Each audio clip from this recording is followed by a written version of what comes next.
All right, it is showtime. How is it going, everyone? I am ND Sean 45. I'm Irish Benjamin 57.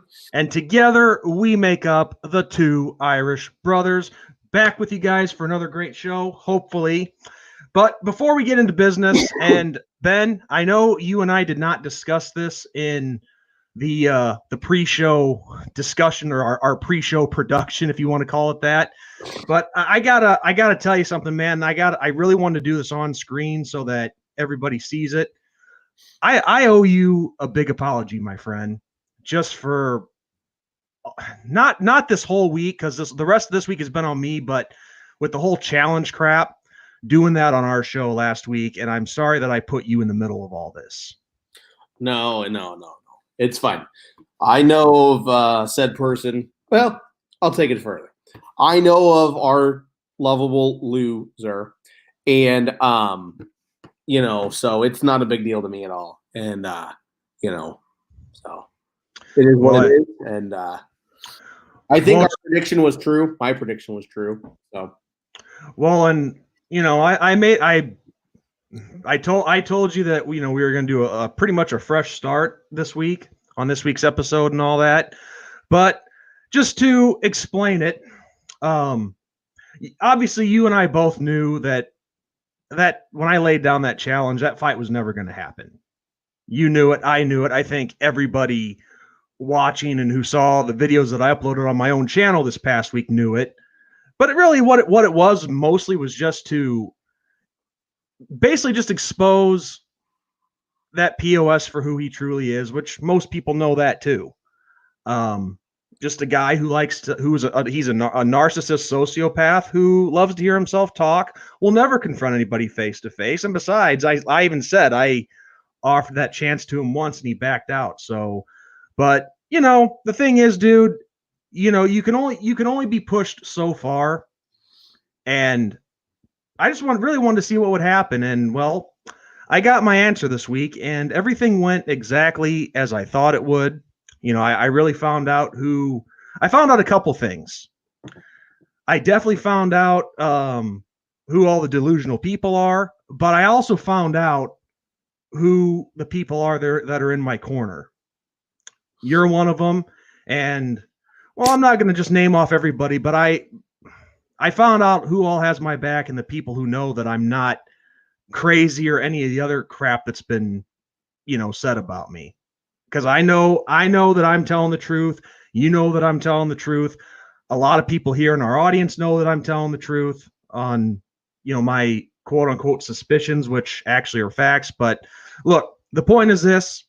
I apologize for bringing you in the middle of it because you don't deserve it. And from this point on, we're never going to mention that POS on this channel again. And anybody who comes in and mentions him, gone. Not going to bother with it. And hey, Dwayne, Roll Tide Roll and Notre Dame 2164, how you guys doing? And Dwayne said to make a statement, you got your point across, Sean. Yes, indeed I did. And I proved it. So, but yeah, that's from this point on, no more of that trash on our channel. He's gone. He's going to be ignored completely. So, but yeah, I just wanted to do that, Ben, and just apologize to you. And, it's the two Irish brothers, not the one Irish brother, which is why. No, you got nothing to worry about. So, but yeah, enough of the negativity. Let's dive right into the good stuff that we have to talk about here. Of course, college basketball tournament action continues. Man, the two Cinderella stories, Loyola and Oral Roberts both went down.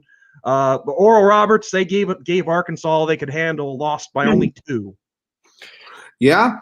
It's been a heck of a tournament so far. We've, like you said, man, we've seen 2 very unlikely Cinderellas. I think, some people may have seen Loyola a little bit because of what they did in years past. But the other quote unquote Cinderella, yeah. But people forget Oregon State, was a 12 seed. And they're in the Elite 8. It's true. I mean, who had Oregon State going to the Elite 8? I sure didn't. So, yeah, it's been a heck of a tournament so far. And we have some other teams that I didn't think would ever get there. We got USC playing Oregon later on this evening. And that's incredible. I mean, when you think Southern Cal, you don't think basketball. You definitely think football. And then Dwayne just brought it up. Hope Alabama wins tonight. You got Alabama going. I mean, Alabama wins. They're in the Elite Eight. Once again, you think Alabama, you think football, not basketball. So yeah, and with USC, I'm looking at their games right now from the tournament, and they have been taking care of business big time. I mean, they beat they beat Kansas by 34, which I think is very impressive. So this could easily be a Final Four team. Yeah, but they got a tough Oregon team to play tonight, so we'll see. But yeah, Alabama, like you said, and as Dwayne pointed out, having a phenomenal year. So, Baylor's on a roll, and of course, we're not ignoring Craig either. But Craig's talking more about Gonzaga, and so far they are proving to be real legit. They've definitely proved that they're belonging to me. I get skeptical when a team like them goes undefeated with their kind of schedule, and I've said that twice now, and this is my third time saying it, but. Yeah, they've definitely proved it. But, the Pac-12, I don't think gets enough credit. And, we're not Pac-12 people, we're Notre Dame. But think about this. We have 1, 2, 3, 4. We have 4 Pac-12 teams still in it. Yeah, UCLA, Oregon State, and then Oregon and USC. And granted, one of those teams will go home. So then you'll have 3. Well, you could have 3 of the Elite Eight be Pac-12 teams. That's who saw that coming with the Pac-12? Because usually, I mean, when you think basketball, I mean, you're thinking ACC, Big Ten, Big Ten, Big East, Big 12. I mean, really, who saw the? I mean, the Pac-12 has always been respectable when it's come to basketball, but. Just not as big as the other not as big as the other mentioned conferences that usually hog up a lot of seeds in the tournament. Yeah.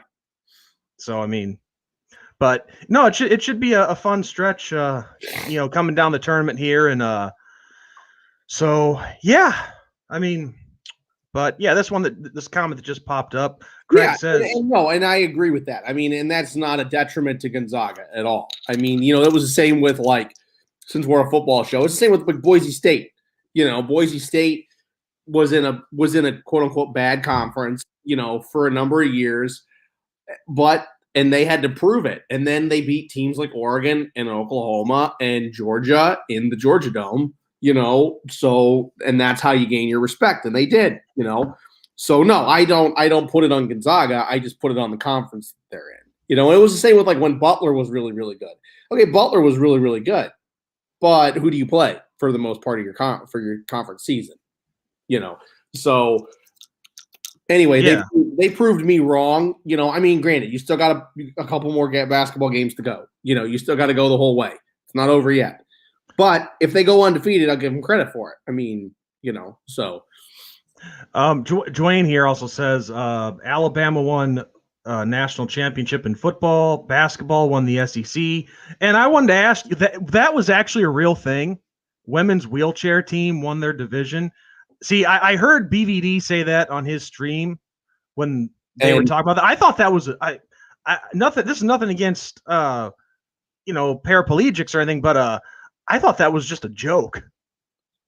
Yeah, no, I didn't know that was real. There's a big what's the word I'm looking for? There's a big push and a big I wouldn't say society, but a big set of people that are doing paraplegic athletics and stuff. Because one of the kids that went to the school that I work at, he was a paraplegic and he plays sled hockey. And, so they do a lot of that stuff and it's growing. It's really, really growing since, it started up. So, but back to Alabama, and this is something that neither one of anybody mentioned. Women's gymnastics won the national title for Alabama this year.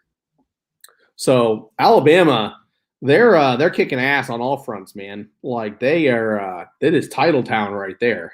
Like, so, and if we're gonna talk about national champions, though, we got to talk about Notre Dame. Notre Dame fencing won the national championship today. So there you go. I did see our friend George Bashura post about that. And that's 3 championships in 4 years for Notre Dame in fencing. And Notre Dame will send 2 guys to the fencing championships at the Olympics. So that's pretty incredible. I'm not going to lie. Okay. On guard.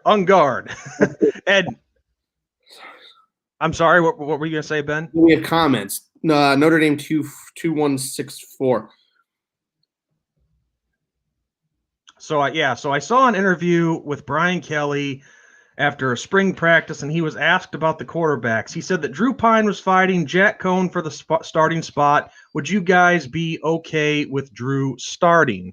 Well, I mean, first off, we'll just say this. I think it was just the other day that they got underway, or was it yesterday they got underway? Yeah, it was like either yesterday or Friday they just got underway. I mean, we were going to talk about this in the show, so thank you for bringing it up. But I saw some clips from yesterday's practice, and I got to say, even though it's only the first practice, you can't really read much into anything. But I will say this: Drew Pine was slinging them. Yeah, he was really slinging those passes. Yeah. But would I be disappointed if he ends up getting the starting job? No. I mean, we've said this about all 3 quarterbacks, all of Jack Cohn, Drew Pine, and Tyler Buchner. May the best man win.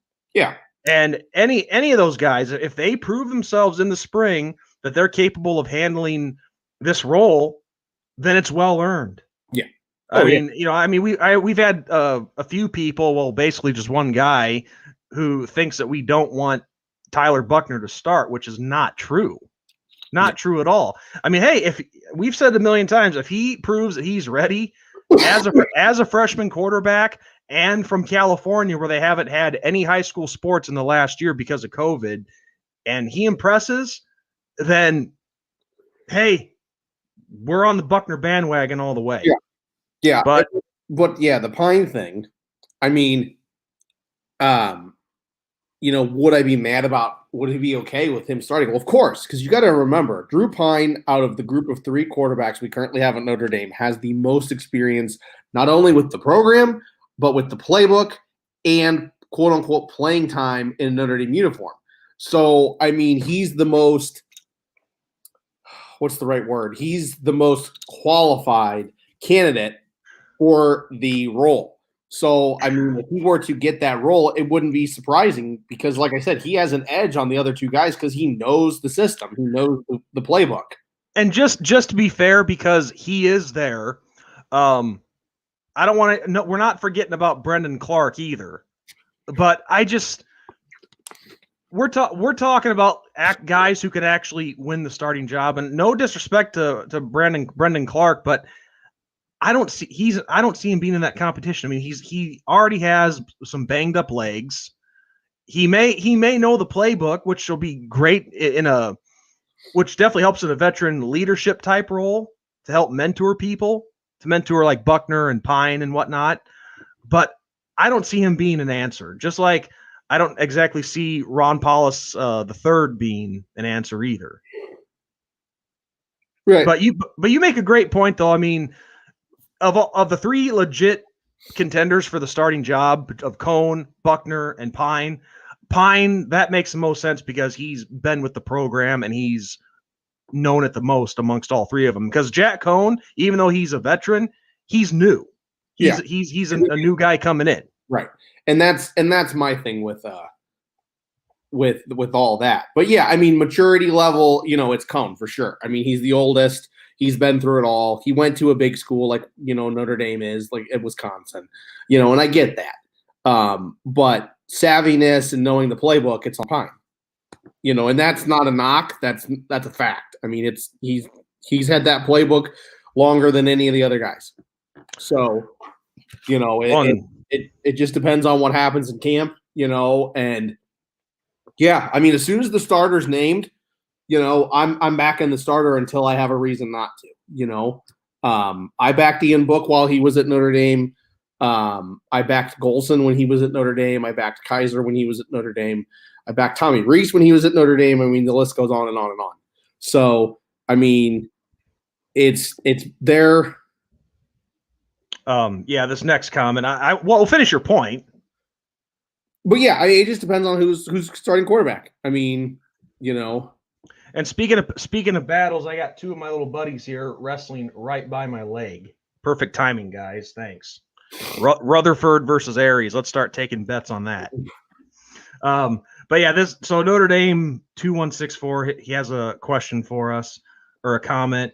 The only thing that bothers me is when asked about Tyler Buchner, all Brian Kelly said was he isn't ready. He just got here. He doesn't know the playbook.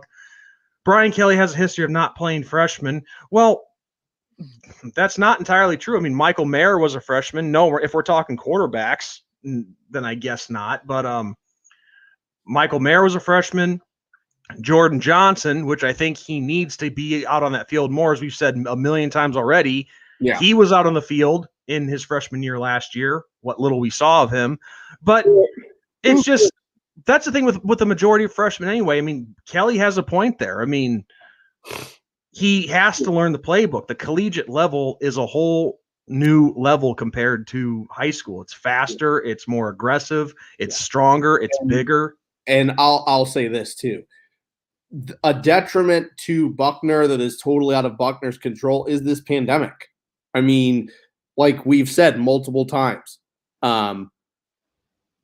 he hasn't played in how long? And believe me, the rust is there. Like, I don't care how good you are. I don't care what you got going on. Like, so the example that I'll give everybody is first game of the season for our football team here where I live. We played our crosstown rival, and the field condition was perfect. We played on a college surface because of the rain that we got, and the final score was 14-0. And the only 14 points were scored in the first half, and the starting quarterback for the opposing team got injured, and then the team couldn't score. And this is two teams that last season, before everything shut down, was averaging like 45 points a game.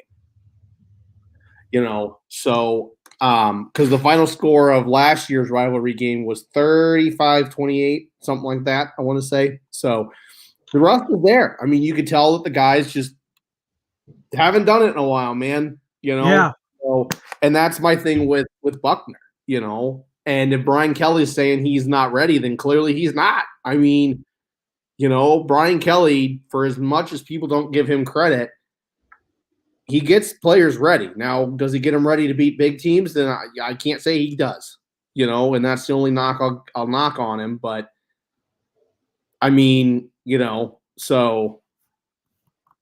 Craig Sebring here says Everett Golson, and we knew you meant Golson. Everett Golson was a freshman.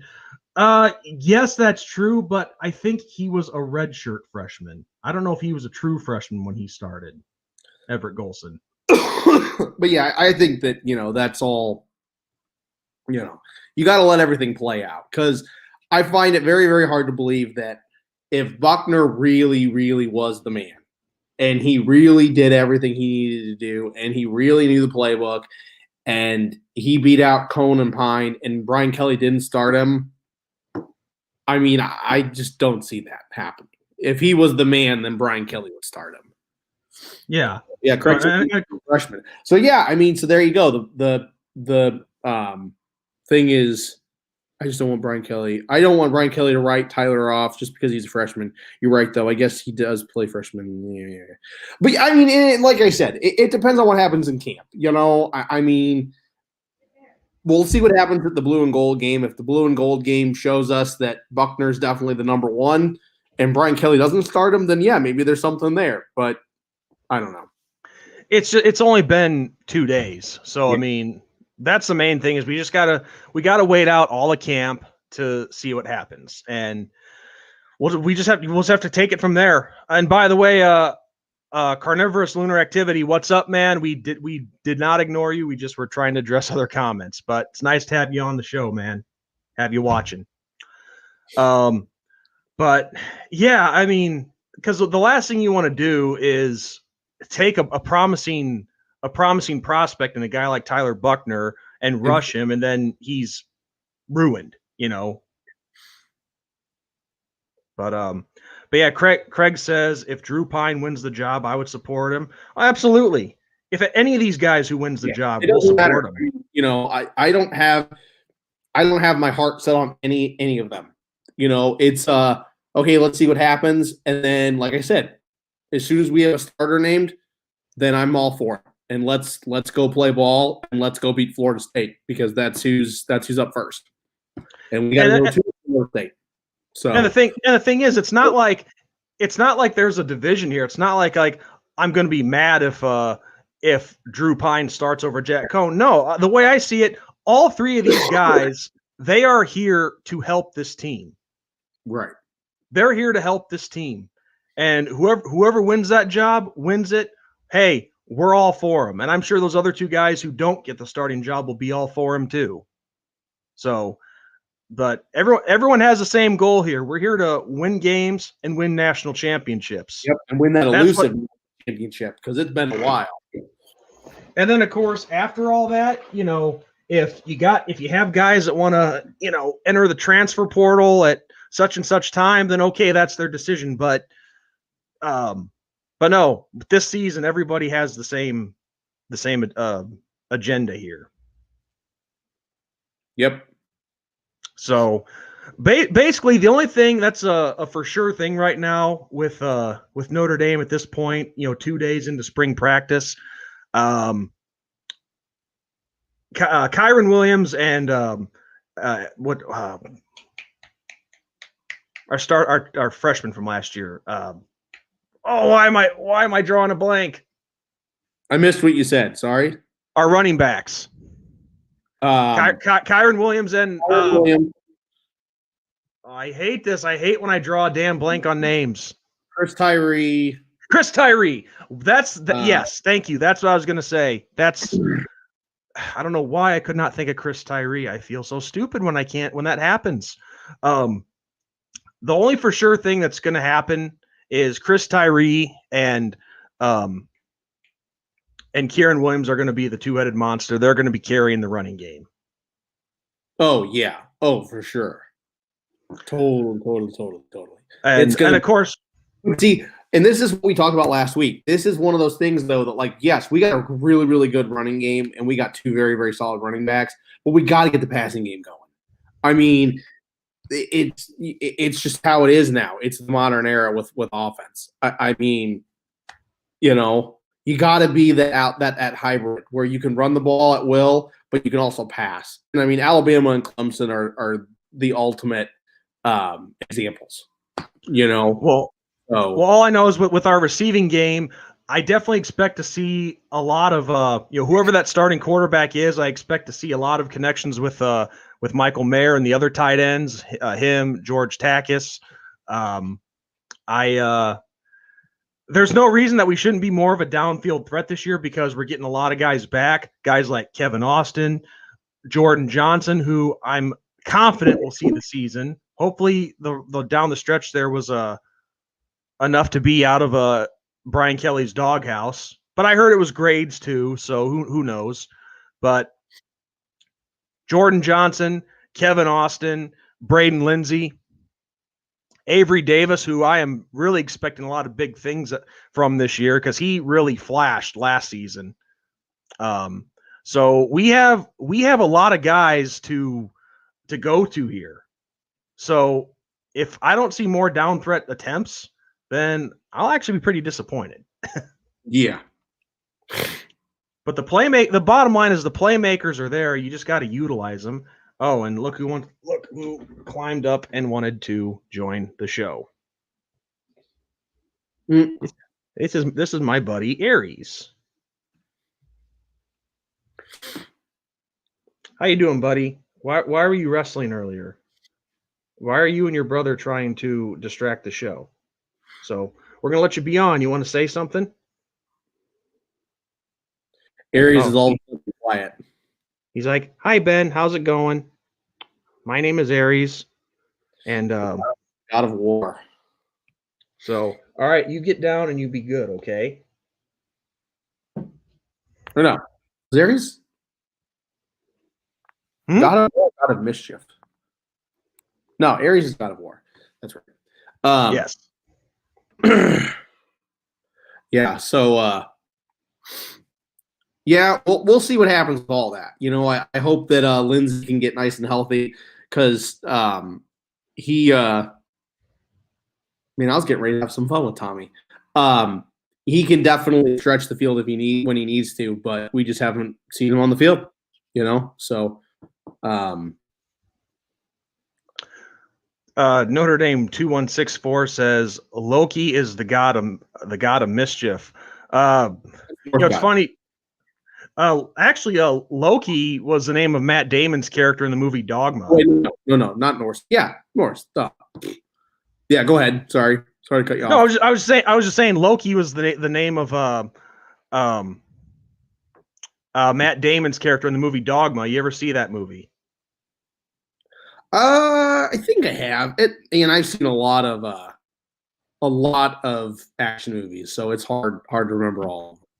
Well, that was the Jay and Silent Bob movie where where Ben Affleck and Matt Damon were renegade angels. Yeah. Yes. Yeah. So, do you want to have some fun, Ben, or should I just put him out? Yeah, let's keep going for a little bit. Let's see what else. Okay, Jonah, here we go. I want this. Okay, so I need 3 reasons, man. Come on.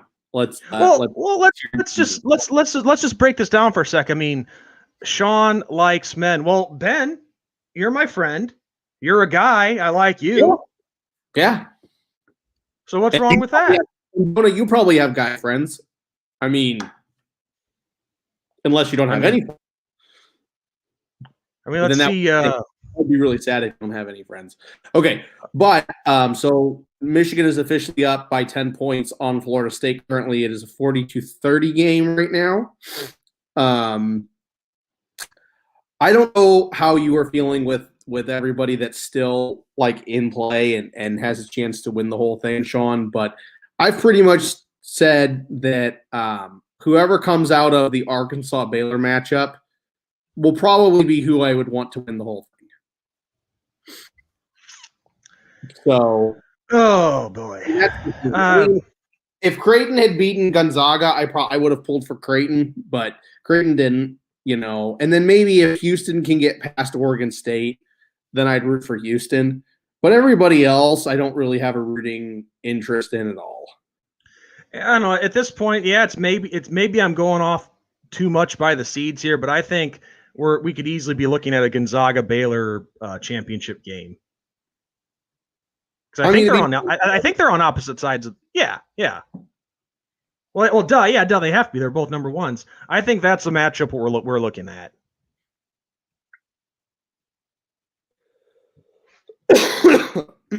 But that doesn't say why he likes men though. I mean, it's Sean is a child. Okay, there's nothing wrong with having fun in life. Nothing wrong. Like, I mean, I have a Pokemon tattoo. Does that make me a child? I mean, come on. So well, I mean, I did just get a Super NES Classic, one of those little mini gaming ports. I got one of those. I guess having that makes me a child. Yeah. Yeah, I mean, I don't mind Gonzaga. Let's not say that. I mean, Gonzaga has always been a team that just can't win that championship, and I would love to see them win it. And I'm not saying that. I'm just saying, like, I'm not big into West Coast teams. I've never been into West Coast teams. I'm from the East Coast originally, and I kind of have this. The way I look at sports is like, if there's my wife's being stupid. I would say you look distracted. My wife. I figured she was is she making faces at you or something? Yeah. So anyway, no. So for me, like I normally say, like if my team's not in it, whoever like the lesser East Coast team is, that's who I'll quote unquote root for. So like in the NFL, in the MLB, wherever, it's like, oh, this team hasn't won it in a while. They're from the East Coast. I root for them. So now we don't really have an East Coast team in it now. I mean, Gonzaga's West Coast. Florida State's really the only quote unquote East Coast. I mean, Alabama's, I guess you could count them as an East Coast team, but they're more South. So I don't really have any of that. So I'm just kind of looking more Southern than out West. Maryland was the closest that we had left. Yeah. So I'm just not big into the West Coast. I mean, it's a beautiful area. Don't get me wrong. I've been there. I loved California. California is absolutely beautiful. I know they had other issues, but it's absolutely beautiful out there. I've been up near Washington, and it's absolutely gorgeous country out there. But I just don't root for teams on that side of the country. It's just how I am. And Gonzaga's from Washington. So, but no, I wouldn't be against them. Yes, it does. I don't understand. Yes, it does. No wonder Sean doesn't have a girlfriend. What is this obsession with me being single? Let's take a step back here, Jonah. Okay. My wife plays video games. I mean, okay. And you know how many good-looking women I know that play video games and are into that and would love to go to a movie that's like Marvel or DC or Super Mario or Sonic or whatever? That's laughable, bro. That's absolutely laughable. So what do you think of Shaka Smart going to Marquette? Is that official? I hadn't heard that. Is that actually official? Let me look that up real quick. Shaka Smart going to Marquette? Yeah, it'd be pretty big. I knew there were some schools that were looking at him, but I didn't know anything was official yet. Marquette hires Texas's Shaka Smart to replace Steve Wachowski. Yeah, I mean, That'd be good. I mean, you got to remember Marquette is a Catholic Jesuit university. So, being a Catholic, I like seeing those guys do well. And Marquette used to be very, very well respected in basketball. Dwayne Wade played his college basketball at Marquette. So, yeah, that's awesome. Well, heck, did you ever see the documentary Hoop Dreams from back in the early 90s? I hadn't seen that one. Well, all I know is one of the guys in that movie. It documented two inner city Chicago youth who were trying to make it to the NBA. Both of them never did, but the one dude was recruited by Marquette. That's where he ended up playing his ball. Yeah, but pretty good documentary. Yeah, I definitely am happy. I mean, that's awesome, and hopefully they can get back on the rise and all that. So. Yeah, no, that's awesome. Hey, Crimson Brave, what's up, man? Oh, Texas Tech's losing their coach to Texas. Wow. Yeah, that's huge. That's huge for Texas, and that stinks for Texas Tech because they went on a run there. I mean, they were in the national title against Virginia, 2 years ago. So, I mean, that's a big blow. Yeah, So yeah, no, I had no clue about that with Shaka Smart. Like I said, I just knew teams were looking at him, but that is definitely a big hire for the Marquette Golden Eagles. Yeah, Ben, switching gears from college basketball for a second, going back to the NFL. Big news: the Dolphins and the 49ers made a big trade today. I think it was today, wasn't it? It was a couple days ago. It was a couple days ago. I mean, it takes time for everything to get processed by the league to make it like okay. But yeah, that came out earlier in the week that they were making that move. But yeah, it's a huge move. So the 49ers now have the third overall pick in the draft. And I didn't see what did Miami end up getting? Did they just swap picks and Miami get some other draft picks as well, or picks, and then they also gained a first round pick in this draft. So the Niners gave up a pick to move up to the Dolphins, but the Dolphins move back 3 and then add another first round pick, which isn't a big deal. I mean, Brave will understand this. And yes, the Eagles were involved in some stuff too. And yes, we robbed the Eagles. And I totally agree. And I laugh because I can't stand anything Philadelphia. But no, it's not a big deal. I mean, there was nobody at 3 that we needed to absolutely get for the Dolphins. So another that actually needs that to go after. And I would assume that the 49ers are going to usher in their franchise quarterback and have Jimmy G teach them. So, well, I will say this with that trade, it makes me wonder about a couple of things. So, could the 49ers possibly be trading Garoppolo and looking to take someone like a Zach Williams out of Brigham Young, or you think they could be using that to get the Garoppolo a weapon? I don't think it's getting Garoppolo a weapon. I think it's definitely getting a replacement. Because but do you think they'll trade? Do you think they'll trade Garoppolo? I think they would keep him and they would hold out for the rest of his contract, and then when his contract's up, it's a see you later. And then you have him to teach. Because I mean, people forget Garoppolo has rings. I mean, he didn't quote unquote win them as a starter, but he has rings from New England. I mean, he's been through it all. He knows the grind. He knows what it takes to get to the Super Bowl and to win the Super Bowl. So I think it's more of, and he played in one. I mean, and I'll give it, he played in one with the 49ers against the Chiefs. But I think it's, they replace him eventually. And you have him as your safety valve, because the 49ers have a decent team. They were just very banged up last year, So, I mean, we'll see what happens. But I don't think they're going to trade him. Well, all I know is that unless they swap with somebody. But even then, I'm like, I don't know.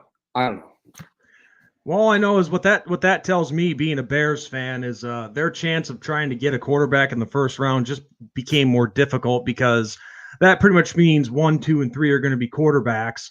That leaves 2 of the top. Which ones? Who knows? I mean, aside from Lawrence at number 1, who knows which order they're going to go, who's going to take who? But it's damn near safe to say 1, 2, and 3 are going to be quarterbacks.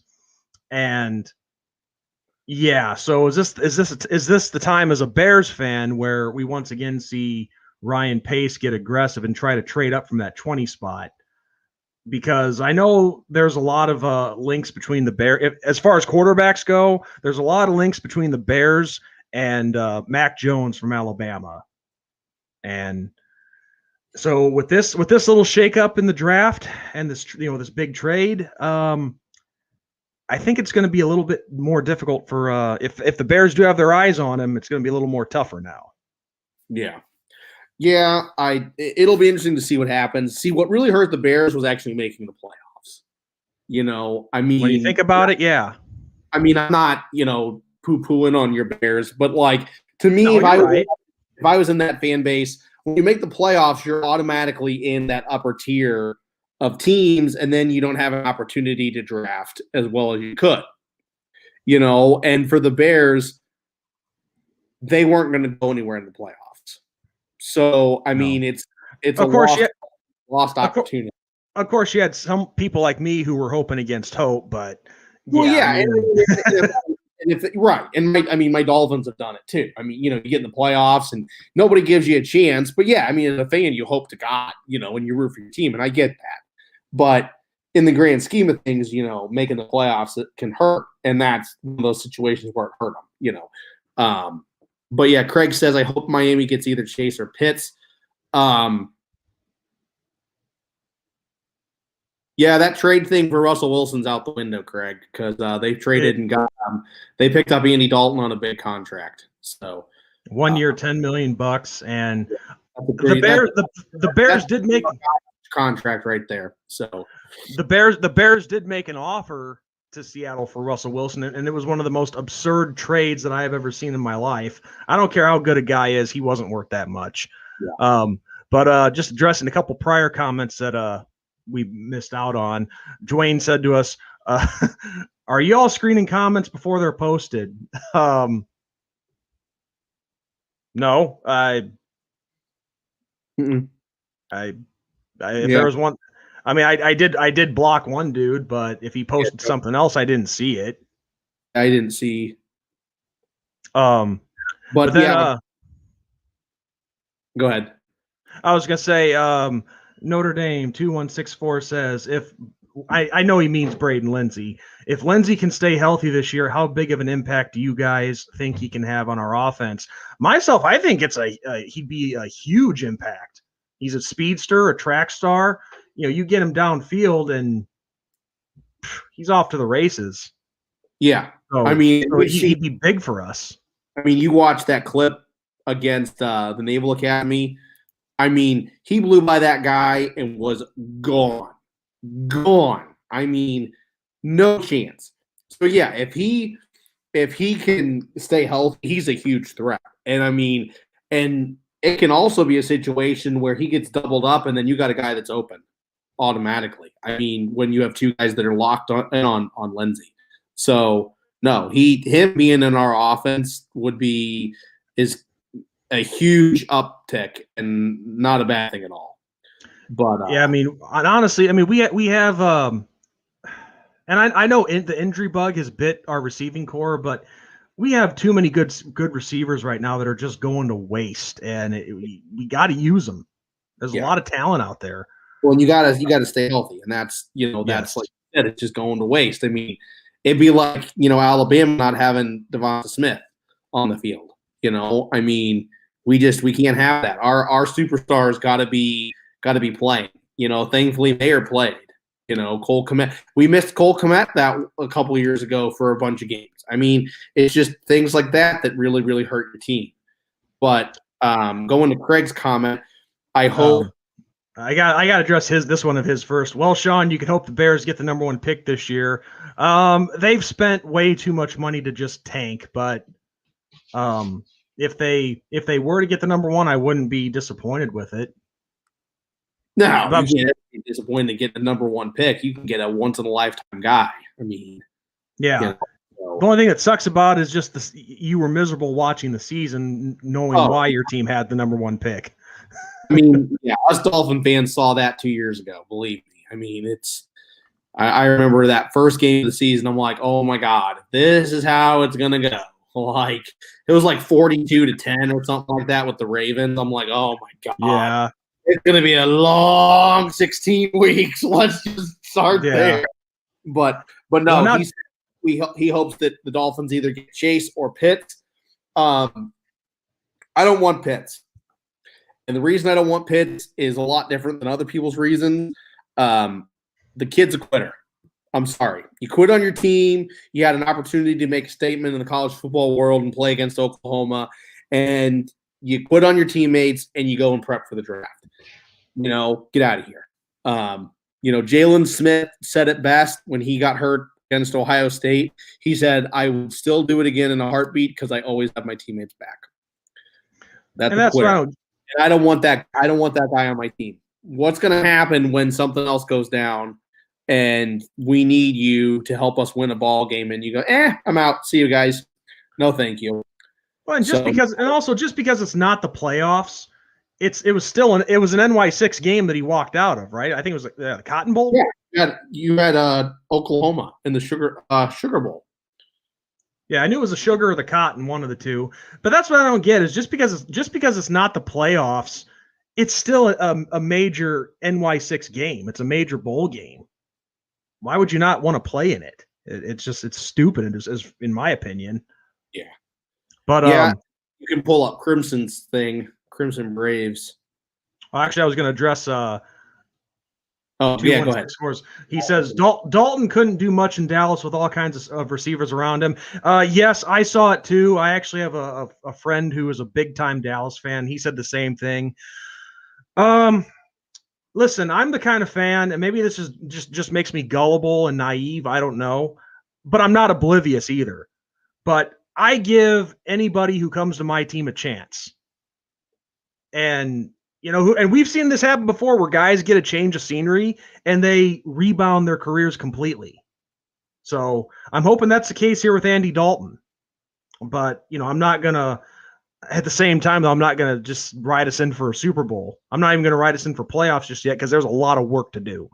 But yeah, now on to Crimson Brave. He says here, we, as an Alabama, lose Waddle, Smith, and Najee, and some of our O-line, but I love the pieces we got back, plus some of the electric receivers we just signed in this year's class. Yeah, from what I saw, you guys got some really good receivers. Yeah, but I'm not surprised. I'm not surprised. Alabama, along with Clemson and Ohio State, it's not shocking to see them get the top 3 guys at said position. Right. I mean, they're just a factory for the NFL. I mean, that's, and it's just a revolving door of incredible talent and guys that can make an instant impact. And I mean, when you talk about good years, you talk about what the Hurricanes did for 6-7 years. You talk about what USC did for the 6-7 years that they were. You talk about what Ohio State did. Alabama has been good since 2009. I mean, and just constantly competing for a national championship. That's incredible. That's absolutely incredible. I mean, incredible. So, look who's in the house, Ben. Look who is in the house. BVD has arrived. What's up, man? And sorry, Crimson. But yeah, Craig I think it was Craig. Did Craig say it? Yeah, Craig. 7 minutes left in the game. Michigan up by 17. Yep, Michigan look like they're going to finish off Florida State. Florida State's met its match. So we'll have officially potentially 3 number 1 seeds in the Elite Eight if Baylor can get past Arkansas, and that'll be a fun game. But well, all I know is the biggest matchup I'm very excited about here is Big Vol Daddy against Crimson Brave. Who's your money on, Ben? BVD or Crimson Brave? See, I don't know. I don't know what Crimson Brave looks like, so I can't. I mean, who else won today, guys? Well, Gonzaga got it done. Houston got it done. Oregon State got it done. And then the rest is all tonight because we got Baylor and Arkansas tonight, Oregon, USC, and then Houston. Well, actually, no, never mind. Houston. No, I take that back. Only Oregon and USC is left tonight. I was reading this wrong. Tomorrow is actually Oregon State and Houston, and then Arkansas and Baylor. Yes. Yeah, the 2 games that are left is Oregon, USC, and Arkansas and Baylor. Yep. Okay. Hey, BVD, I have no problem making you a mod, man. No problem with that. But I want to see you and Crimson actually fight. I mean, it's only fair that I let you guys fight because, I mean, with all the chaos I caused on your stream, it's only fair that I let you do that here. No, BVD can vouch for that. He was nice enough to let me come on at the last minute on his stream last week and explain all the challenge stuff, and it's been chaos ever since. But for and also chaos, like, what'd you say, Ben? That you kind of cut out there. I said, did you not think it would be chaos? No, I knew it. I knew it would be. I knew the people would be talking. Absolutely. But in all seriousness, BVD, and I know I texted you this yesterday, but that was not me on your stream trolling on Friday night, right? Because I would not do that. I did find that channel that was impersonating me, and I did take care of it. So, but yeah, no, I have no problem making you a mod. Hell, I'll make Crimson a mod too. You guys can battle it that way. No, because Crimson does that. See the post this. I guess it drives BVD nuts. And I've seen Crimson get timed out many, many times. But it's not. And BVD says it's not a fair fight with the turd tard. Ooh. Well, I don't know. I mean, that's true. We can't make him a mod because if they gotta fight how they normally do, and that's usually BVD timing out Crimson. Wait a second. Whoa. Hold on a second now. Is it true that BVD used to model underwear?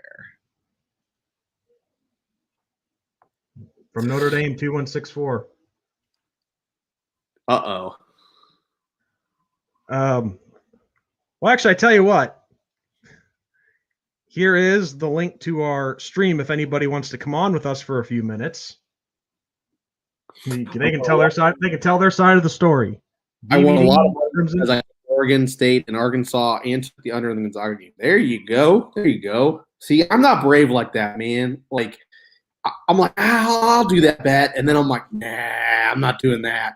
And then it happens, and I'm like, dang it, I should have done it. Like, so, yeah, no, you get props for being brave, Craig. But I sure don't get that brave. Let me tell you a gambling story from my own experience. Years ago, like 3-4 years ago, give or take, I let's see, what was I think it was like a 6 or 7 team parlay during the college football season. It was like the second to last week of the season, and I'd never really done a lot of betting, so I was trying to familiarize myself with parlays and all that. And so I did like 6 or 7 games, and long story short, what it came down to was in one game I took the over, and I think it was like a combo of, I think it was like over 50 points, I think. Anyway, I missed it by 1 point. 1 point. And in this parlay, had I hit it, $8,000. Would have been an $8,000 winner. Man. Oh. Broke my heart. But I'm living. I'm moving on. I didn't lose any sleep over it. But Craig says he bet 50 and won $400. Awesome, dude. Awesome. Don't spend it all in one place. BBD says in regards to the underwear comment, used to shit. I still do model them draws. Yeah. Wow. It's amazing where this goes sometimes. That's what happens when you got a bunch of men together. That's exactly what happens there. And some good company. Some good company, not some bad company. I mean, as a custodian, okay, I don't. It's not my area. I have enough in my area, but we have a department upstairs, and it's the business department, and it is all guys. And now they officially have a woman in that department. And let's just say that the room has gotten a lot cleaner since that woman come along. Like, she is not putting up with that bullshit that those guys do. So I can definitely tell, like, things have straightened up a little bit, because we used to call that our frat house. I wasn't exactly sure where you were going with that story. No, not the way that you thought I was going. No. Yeah, no. You had me on edge there, wondering, like, what is he going to say right now? What is going to come out of his mouth? I mean, I'm already controversial enough with things that I say off of here, but even some that I brought on here. But you, I mean, it's like you're trying to upstage me.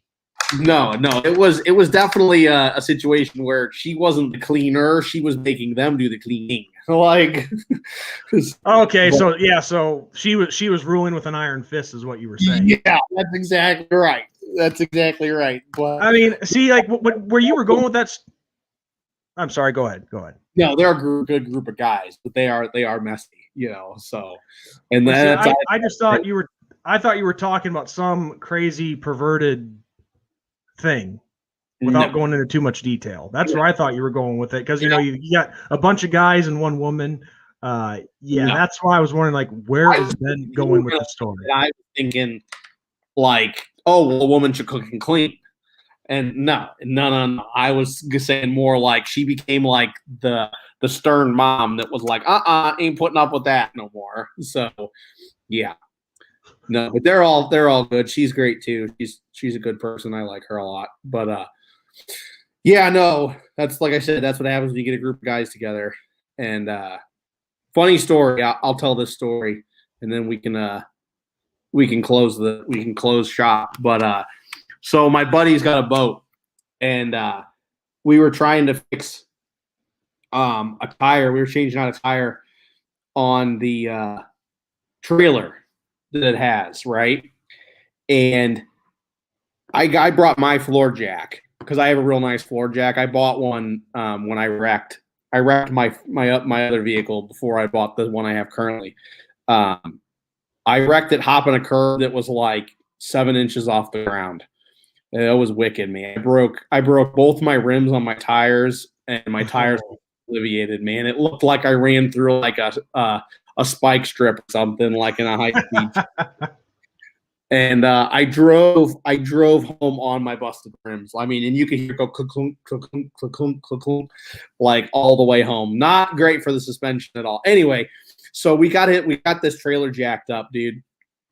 We're underneath this freaking trailer, and the boat had shifted, and the boat was getting ready to fall off the freaking trailer. And if that had fallen off the trailer, we both would have been freaking dead. Like, and we took a picture of like the whole situation. And we sent it to our women, and we're like, "Yep, this is why men don't live as long as women." There you go. There you go. Well, why didn't you just use some duct tape? Duct tape fixes everything. Yeah. No, no joke, dude. I had and those potholes here. I don't know how it is a little farther up north, but the potholes here will swallow a small car whole. So we got. Hey, Bob Walker, what's up? Just noticed you. You're the one that brings up the pineapple bowl, Walker. You stop that. It's been like it's been almost like a month since I made any mention of pineapples. I mean, I thought I was doing pretty good with that. Everyone's sick of that. Like, Sean, get the pineapple bowl idea name out of your head. You're obsessed with it. I did, and Bob is resurrecting it. But Craig wanted to ask, what do you guys think of the NFL going to a 17-game schedule? In my opinion, expect a lot of pointless games. I don't think it'll even happen. I mean, they're going to have to renegotiate the contract that they got with the players union, and I don't think that players union will go for that. I mean, they're already pushing to not have as many games as they have. So I don't know how they would ever get past adding a 17th game on top of the playoffs that they have. They just recently added playoffs because we didn't used to have like wild card weekend or whatever. So, I mean, I don't see it happening. That's just me. Only unless they expand the playoffs, then it would make sense. But no, if you just add one game where really there's nothing to play for in a lot of them, then it's pretty pointless.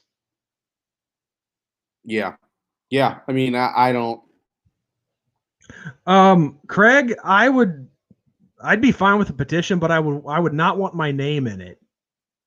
I just want the name to be called the thing, not Sean's Pineapple Bowl. That would be the dumbest thing. Yeah, sponsored by Dole. No, that'd be the stupidest name ever. Sean's Pineapple Bowl. It'd be funny though, but stupid. And plus, all you older guys who know this, like Ben and I, all I did was I ripped the name off from. Well, I first heard it on the TV show Coach, but I found out that it actually was the name of a bowl game, but it was it really wasn't an NCAA sanctioned bowl. It was the game was back in like the 40s and 50s, and it was always between the University of Hawaii and then any team that they invited from the mainland, mainland, however you say it. Dwayne, it's funny that you mentioned this because Dwayne said the Shamrock Bowl sponsored by Irish Spring. I don't know if you saw the video that I did here on this channel, but I had a bowl name idea. The Shamrock Bowl from Notre Dame Stadium, sponsored by Under Armour. That would be cool. That would be really cool. But Irish Spring would make sense. You can't deny that. Craig says, Craig says the NFL is going to have one weekend where all the NFC teams play the AFC teams. And you know what? I love it. I absolutely freaking love it. I think it's awesome when it's cross conference. I can't wait. I absolutely can't wait. MLB does stuff like that from time to time where it's like every slate that week has AL versus NL. I love it. I absolutely love it. So, yeah, I can't wait. I'm an AFC guy, obviously. Bring the Shamrock Bowl back from Dublin. No, he didn't say bring it back. He just said it should be the Shamrock Bowl from Dublin, Ireland. Oh, bring it back. The Shamrock Bowl from Dublin, Ireland. Yeah, that would be really cool. I know there's a lot of like talk of wanting more games overseas and all that. So that'd be a lot of fun. That'd be awesome. My only concern with that, though, is that would be if you're going to do a postseason bowl game overseas, especially in Ireland, you better make sure it's the absolute best marquee matchup you can make that's outside of the playoffs. Yeah. Because it would cost a lot of, obviously it's going to cost a lot of money anyway, but if it was like two trash teams, pardon, the way I'm describing it, but that doesn't give a lot of interest or marquee, Yeah. Does that make sense?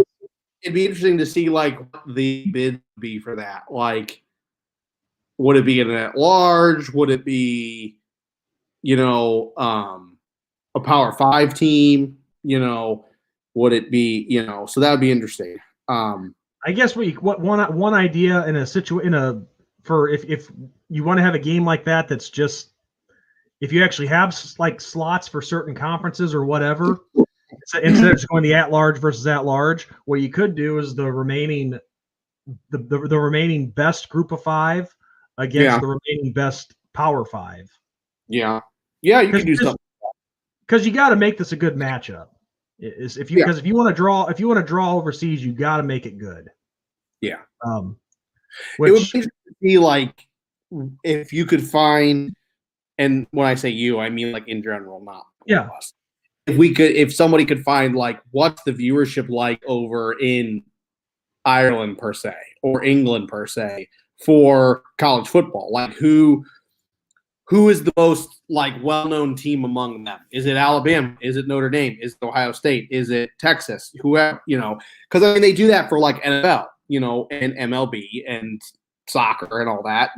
What's the team in that area or country that is, all that. So yeah, that'd be and then we could figure out like what conference would be the best shoe-in. Like if it's Alabama and Florida and I don't know, like Tennessee, and those are the teams that like people in Ireland are watching. Okay, well then an SEC team should be a shoe-in, But if it's the ACC, like Florida State, Miami, Clemson, then the ACC should be a shoe-in. So, cold as Brian. Thanks for the shout out in the last video, Sean. You're welcome, dude. Like I said, you called it right on the dot.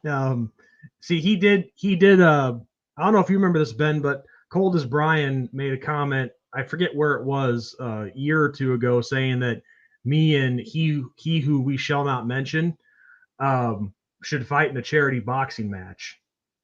And I do remember him saying that, and he said that in the he did leave that comment, and well, this last week after everything, it's pretty ironic. So,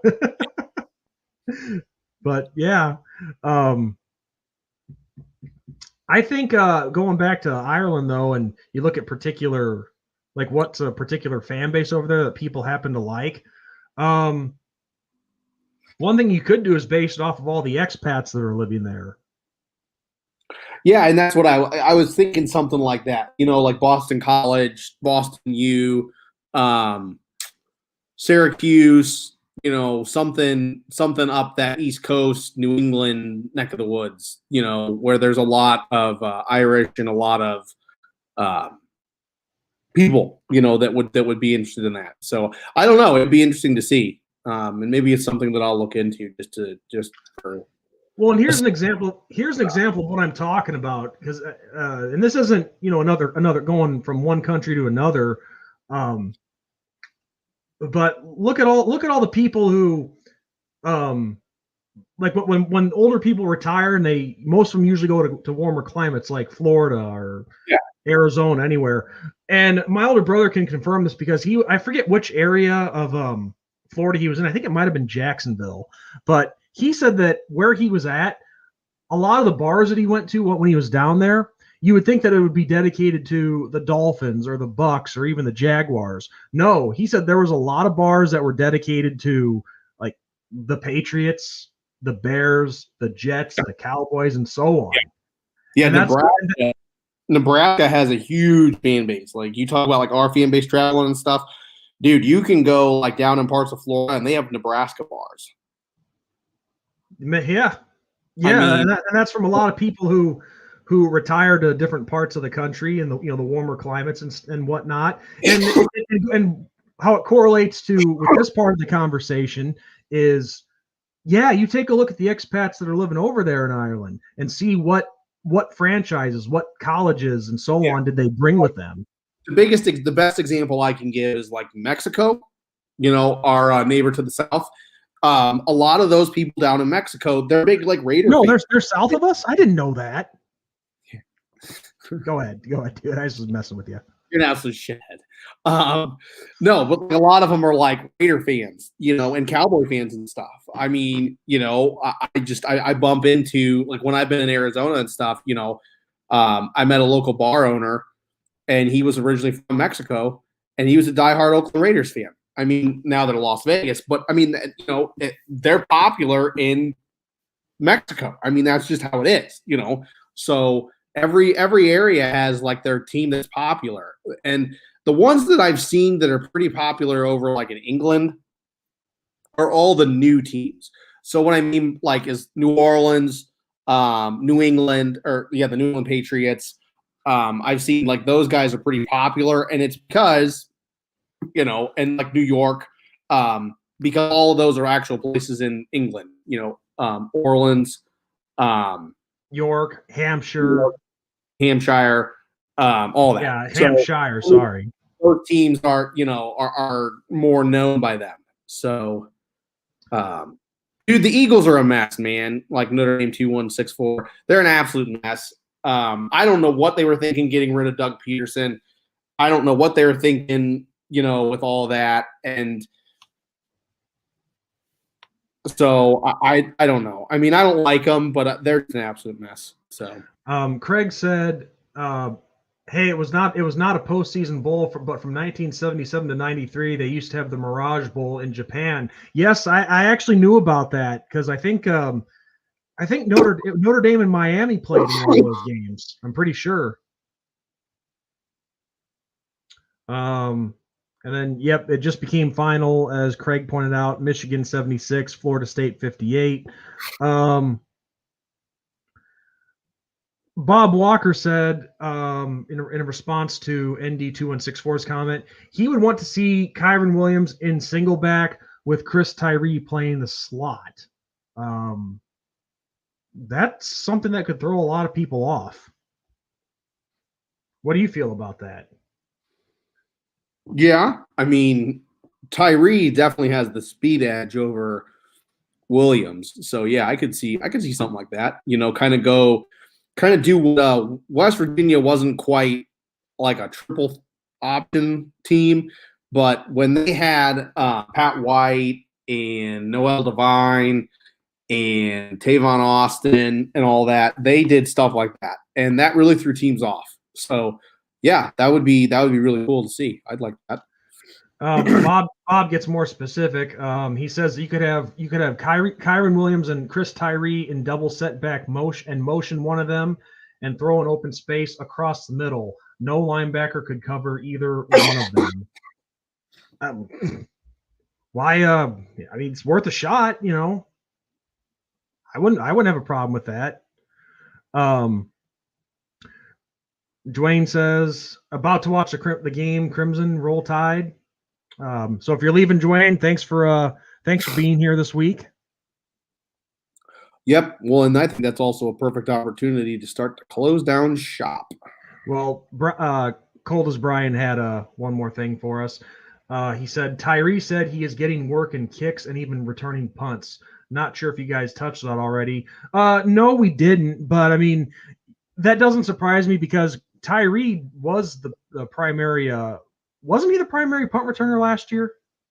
Gosh, they're gonna make me think. Well, I thought he had some work at special teams.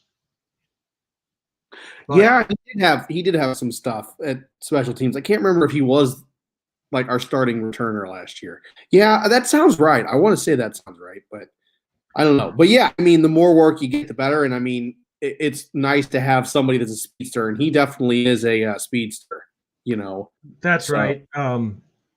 Yeah, he was on kickoff returns because I remember seeing him in special teams. So yeah. Actually, it's a good thing we didn't close shop just yet, Ben, because Bob had a really good question. Are you guys going to have a show on Easter Sunday next week? I was going to suggest probably not, because that's a time for family. A time for reflection, you know, on the big man upstairs that sacrificed himself so all of us could be saved. So, and by the way, happy Palm Sunday to all our believers. So, yeah. So no, I'd say no. But then, okay. Correction. Punts for Matt Salerno. Wake up! What was that? Was that ads? Yeah, an ad. Sorry. I was waiting. I was trying to like hit that, like pull the thing down because I can't click mute on my computer or else it'll mute you. So I have to like turn it down on the actual site. So, but I was waiting for it to say, "Welcome to Pornhub." Yeah. Like, oh Ben, you dirty pervert. It's Sunday, Sean, come on. Which makes it even worse. Oh, and yeah, no, we won't have a show next week, so we'll see you guys in 2 weeks. But, maybe actually, Ben, are you what is your schedule like this week? Are you on nights or days? I am on nights all week except for Friday. And Friday will be a rough day for me, let's just say that. I'll explain the situation, but okay. But I was gonna say we could do one midweek, but if we have different work schedules, that'd be I'll be on second. And it'll be an interesting week because we're going officially back to 40% of our population being in school. So that jumps from 20%. So yeah, it'll be a fun week. Yeah. Craig says to us, "Happy Easter. We'll be watching Passion of the Christ." You know what else is a good one to watch on Easter? Ben-Hur. And I'm not talking the new one. I'm talking the original one with Charlton Heston from 1959. Yeah. That's a real good movie.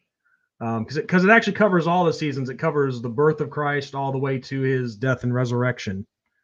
But yet it focuses on Charlton Heston's character, who is of Jewish nobility who is the scapegoat for an attack on the emperor, I guess. If I remember the story correctly. But anyway, we weren't here to discuss movie plots, but those of you guys who've seen it, you know what I'm talking about. But it's a classic. I like it.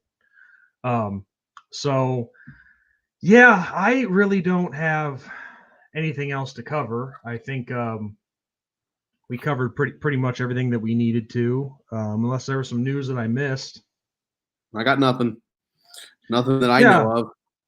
Yeah, thank you, Notre Dame 2164. Yeah, hopefully we'll get more people in here, but right now we're not really pumping out like original content or anything yet because the season's kind of in the off season. So now, if you don't, Notre Dame 2164, I'm just curious. Are you from? Did you catch us from? Discover us from what you call it? Love the Notre Dame on Facebook. Because even though we post our stuff on there, I don't know if anybody from that page has actually seen us or not. Yeah, one would think that they would, but you never know.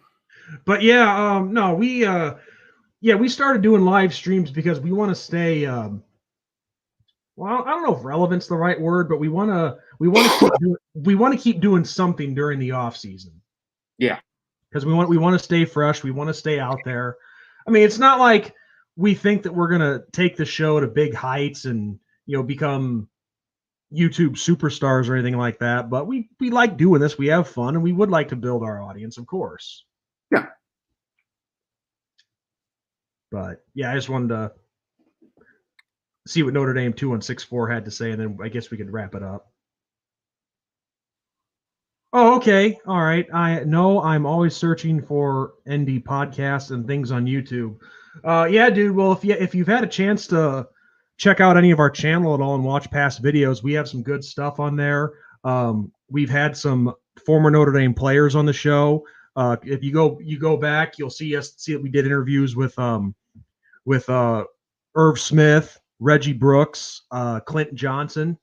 I know Clinton Johnson's not exactly a big name, but he's a cool dude, and he was actually part of that '93 Notre Dame team. Yeah. And but we've also had on a couple other people who've actually become good friends of ours. We had Lisa Kelly, who is a Notre Dame grad, and she has written 3 books about Notre Dame football, about the players after they graduate and go on with their lives. George Bashura, he's we gotta have George back on sometime. It's been way too long. Yeah. But he's not only become a friend, but he is almost like a colleague to us now. Because he's been on a few times. He is I would consider him a Notre Dame insider because he's actually for those of you who don't know, you guys have probably seen George on the show before. Notre Dame. He has a press pass, and he is in the press conferences and all that. So we've had him on the show, and great guy, a lot of insight on things that we didn't know about. Very, very cordial, very, very savvy when it comes to Notre Dame statistics. He bases all of his arguments off Notre Dame statistics, and that's the way I think you should go with everything. So yeah, no, perfect. Hey, Bob Walker, what are you doing trying to promote other places on our page? Come on now, that's an instant. Block him, Sean. Block him right now. Doing it right now, Bob. Bye. No, just kidding. There's plenty of I think there's plenty of audience for everyone to go around. Oh yeah, people watch multiple shows. Yeah. Oh yeah, for sure. But yeah. So I mean, we just we just want to do our thing on here and talk Notre Dame football with people. And hey, if anybody ever gave us a deal or something, or if it got to the point where we could actually start making merchandise, of course we'd do it. Yeah. And actually, believe it or not, guys, I even pitched this idea to Ben, but I don't know how realistic it could ever be. But we were almost thinking about a 2 Irish Brothers movie. Yeah, that'd be interesting. I don't. Well, you see, you act like I didn't mention that to you. Yes, I gave you that idea. It's like,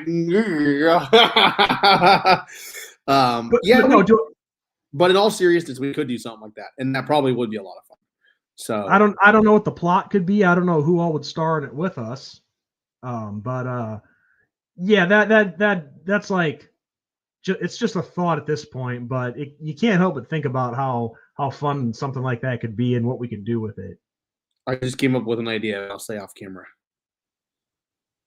One thing I did think too is we could have our okay, BVD and all of them had that Slob Olympics thing. We could do our own thing like that. And one event that I thought would be really funny as hell, and this is based on a joke that was made at Christmas time with my family, but we could have just one event in the wintertime. The Two Irish Brothers casket sledding spectacular. We think of that Chevy Chase scene from freaking the Christmas Vacation on a little saucer. Did you ever notice in that scene that he said that he was going for a new professional, or he said he was going for a new amateur record, but then refers to himself as a professional? Yeah. But no, this would be funny as hell. Because yeah, somebody in my family at Christmas made this joke. But this would be funny as hell. You can either make your own casket or buy one if you want to shell out the $1,000, which is the cheapest. Yes, I'm crazy. I actually looked that price up. I actually looked up the price of caskets. This is getting dark now, but might as well finish it. No, we make a couple of caskets, and then sometime in the winter, when there's snow on the ground, we find a hill somewhere. We race the caskets down the hill to see who wins. Yeah. The Two Irish Brothers casket spectacular. Okay, how messed up did that just get? I mean, once again, that's what happens when you get guys together. See, it'd be easy for me to just make a cheap casket. Just get some wood, maybe an old toboggan, so you have the sled part covered, and then just see my tools of the trade would just be hammer, nails, and a bunch of flex tape. It's amazing what you can do with flex tape, man. That held the bumper of my car together for like over a year. And I just noticed as soon as we started even talking, even as soon as the word casket was mentioned, we went from like eight viewers to 3. And then Bob Walker. Okay, let's just get it down to 0 right now with this comment from Bob Walker. I could dig like.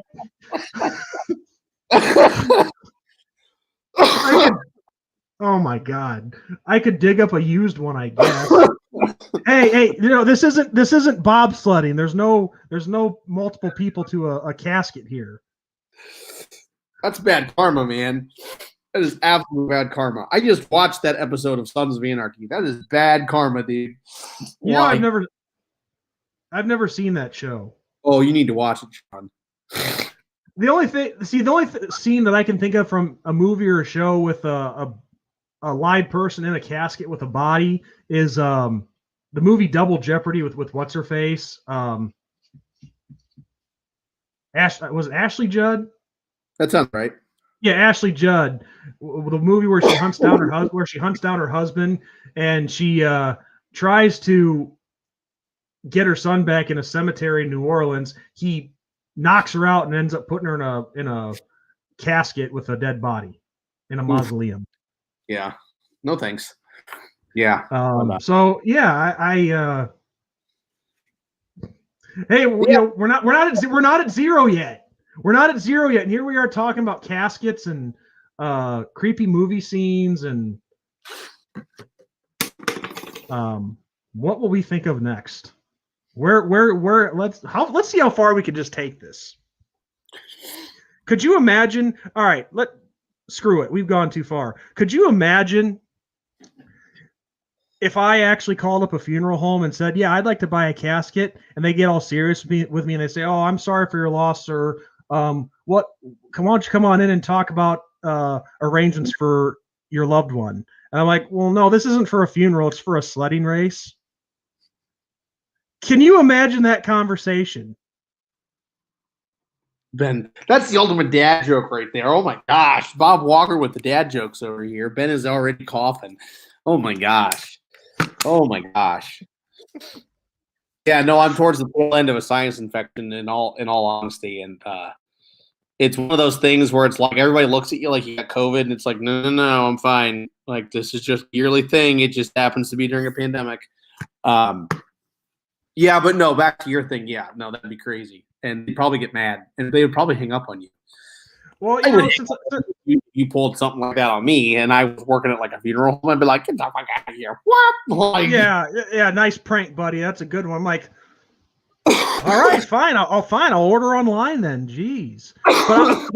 But speaking of funeral homes, this is a 100% true story. Now, Ben, obviously you know this, but for those of you who don't, right out of high school, I worked for a few years as a pizza delivery guy, and I actually took several deliveries to one of the funeral homes back home, and this one that I delivered to, they have when you walk in the main entrance. So I'm walking in with my delivery, and when you walk in, there's like a buzzer that goes off to alert someone that there's somebody there, which I would assume is to make sure that you don't end up walking in some room that you don't want to, where you see something you don't want to see. Safe bet, right? So the lady who ordered the food, she comes out and meets me out front, and this was a Saturday afternoon, and I said, "Hello, ma'am. How are you doing this afternoon?" She goes, "Oh, pretty good. It's been a very quiet day here." And I said, "Well, I mean, it is a funeral home."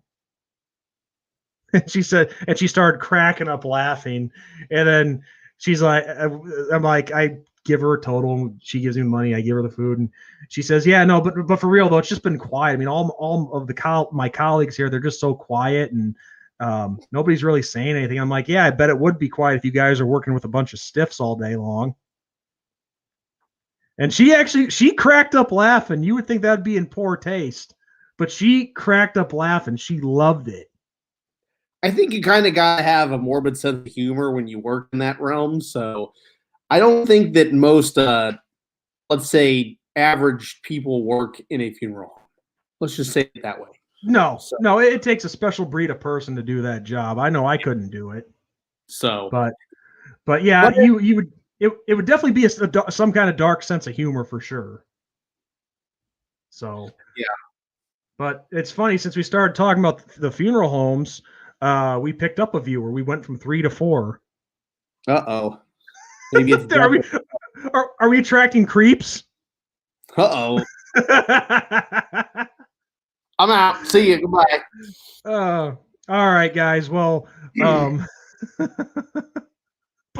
Bob Walker, just as long as they don't stiff them on the bill.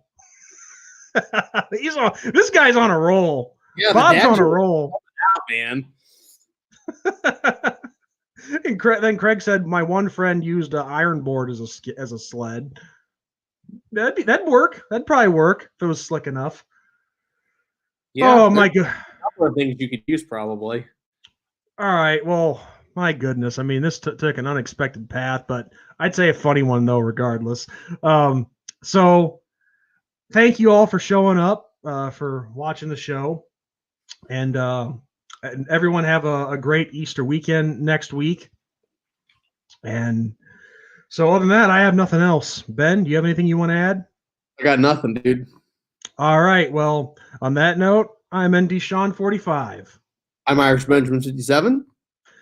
God bless everyone. Good night. Go Irish. Happy Easter. Happy Easter, everybody.